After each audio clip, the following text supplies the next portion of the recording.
Assalamualaikum warahmatullahi wabarakatuh. Salam reformasi birokrasi. Hai saudara Kemenak. Video saya kali ini saya akan menyampaikan kepada saudara Kemenak dimanapun berada. Misalnya ketika satuan kerja atau unit kerja saudara Kemenak akan didatangi oleh tim evaluator dari Kemenpan RB atau APIP, Aparat Pengawasan Internal Pemerintah. Ketika satuan kerja saudara Kemenak dinobatkan sebagai pilot project zona integritas reformasi birokrasi, maka ada beberapa komponen pelayanan yang nanti akan dievaluasi oleh tim evaluator. Untuk itu, biar lebih jelasnya, ayo mari kita ikuti bersama-sama. Bapak Ibu sahabat Kemenak, ini adalah komponen pelayanan yang nanti dievaluasi oleh tim evaluator. Bapak Ibu bisa lihat, di sini ada standar pelayanan.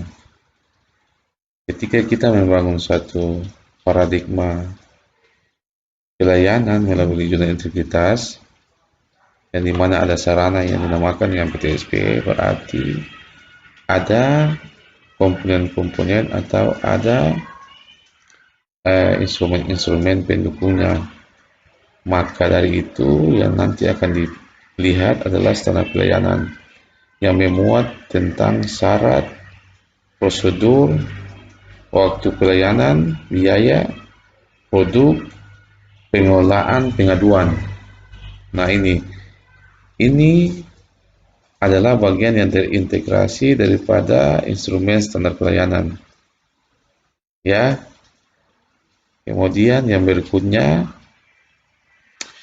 survei kepuasan masyarakat. Survei kepuasan masyarakat ini sangat penting ketika masyarakat datang di saat kita untuk menerima pelayanan, maka pasca mereka selesai mendapatkan pelayanan, maka kita harus memberikan survei kepada mereka. Apakah pelayanan kita menurut mereka itu sudah merasa puas atau tidak puas? Nah, itu kita sediakan surveinya. Surveinya bisa dibuat secara manual dan juga secara elektronik. Apakah pengguna layanan sudah terlibat dalam pengisian survei kepuasan masyarakat? Itu Bapak Ibu sahabat Kemenak. Apalagi sistem perkantoran modern yang saat ini banyak dituntut untuk melakukan survei-survei terkait dengan pelayanan satuan kerja masing-masing. Baik, yang berikutnya Bapak Ibu sahabat Kemenak, sistem informasi layanan publik. Apakah pada pelayanan yang ada telah tersedianya sistem informasi layanan publik yang memudahkan masyarakat mendapatkan pelayanan yang optimal? Ada sistem informasi semacam kita buatkan banner-banner di depan kantor, kemudian kita bisa ekspor nanti lewat manajemen media. Nah, di situ memuat terkait dengan misalnya kita punya jenis-jenis pelayanan, ya. Kemudian kita punya waktu pelayanan. Itu di situ memuat itu semua, sehingga ketika masyarakat mengakses baik melalui situs-situs, kanal-kanal YouTube, atau bisa juga mereka lihat langsung di kantor kita. Di situ mereka bisa merasa puas, merasa bahwa apa yang kita sajikan untuk mereka itu sudah sangat memuaskan mereka. Kemudian yang berikutnya, maklumat pelayanan. pada ruangan PTSP itu harus dibuatkan maklumat pelayanan atau ditempelkan, dipasang di setiap ruangan, tiap-tiap ruangan, atau bisa juga di depan kantor. Di situ bisa disediakan maklumat pelayanan, kemudian jenis-jenis pelayanan. Nah, jadi ketika masyarakat datang ke kantor kita, mereka sudah tidak lagi merasa kebingungan. Mereka bisa lihat kita punya jenis-jenis pelayanan, kemudian mereka bisa melihat kita punya maklumat pelayanan. Begitu. Jadi pimpinan dan jajarannya itu memaklumatkan kepada masyarakat. Ketika kita memberikan pelayanan kepada masyarakat tidak sesuai dengan ketentuan, tidak sepenuh hati, maka kita akan menerima konsekuensi logis daripada apa yang kita lakukan. Nah, itu dimaklumatkan. Begitu, Bapak Ibu, sahabat Kemenak. Kemudian, sarana dan prasarana pendukung pelayanan. Kelayakan ruang parkir. Ruang parkir itu harus disediakan. Kemudian, taman dan penghijauan. Sehingga kantor kita itu terkesan seperti kantor-kantor paromatik. Nah, begitu. Sehingga masyarakat puas datang ke kantor kita, merasa nyaman, dan lain sebagainya. Kelayakan fasilitas ruangan tunggu pelayanan. Nah, itu. Ada ruangan tunggu disediakan untuk masyarakat melakukan koordinasi, konsultasi terkait dengan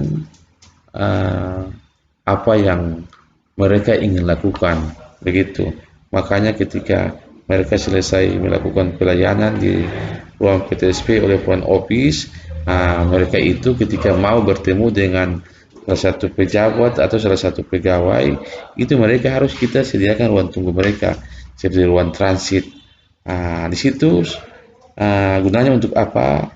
Untuk melakukan koordinasi, konsultasi terkait dengan persoalan-persoalan yang mereka hadapi.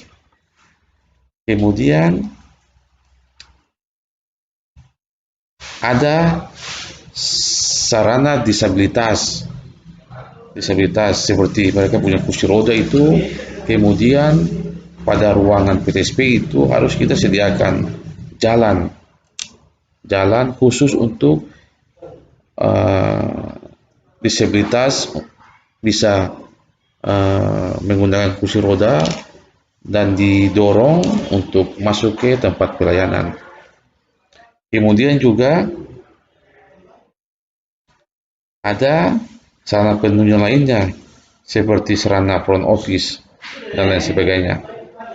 Yang berikutnya, sarana konsultasi dan pengaduan. Telah tersedia sarana konsultasi dan pengaduan terhadap pelayanan yang diberikan kepada masyarakat. Bapak Ibu sahabat Kemenak, ini penting sekali. Sarana konsultasi dan pengaduan ini idealnya itu ruangannya bisa terpisah dari ruang PTSP atau juga bisa digabungkan, artinya bisa berada dalam ruang PTSP. Kalau memang dibuatkan di dalam ruang PTSP berarti tinggal diatur seperti apa sehingga masyarakat bisa mengetahui tentang media sarana konsultasi dan pengaduan kita. Begitu. Kalaupun dipisahkan, tinggal nanti dibuatkan ini saja, dibuatkan papan nama, misalnya tempat pengaduan dan sarana konsultasi. Begitu. Kemudian terkait dengan inovasi layanan. Inovasi layanan yang dihasilkan dapat mempermudah akses masyarakat serta memberikan pelayanan yang prima. Artinya apa? Masyarakat itu tidak perlu lagi datang ke kantor untuk mengambil nomor antri. sekarang ini kan sudah serba digitalisasi. Kita membuat satu aplikasi yang online, sehingga ketika masyarakat masih di rumah atau mereka di jalan atau di mana saja, itu mereka bisa mengakses, bisa mengambil nomor antri lewat aplikasi digital itu. Nah, nanti mereka cuma datang ke kantor untuk melakukan pelayanan saja dan memberikan nomor antrinya kepada petugas yang ada di ruang PTSP atau ruang pelayanan terpadu satu pintu. Kira-kira begitu Bapak Ibu. Itu sangat mempermudah masyarakat. Nah, itu merupakan bagian implementasi dari pelayanan prima atau pelayanan yang memuaskan hati masyarakat. Oke, sampai di sini dulu ya penjelasan saya. Semoga bermanfaat untuk saudara Kemenak dimanapun berada. Salam reformasi birokrasi.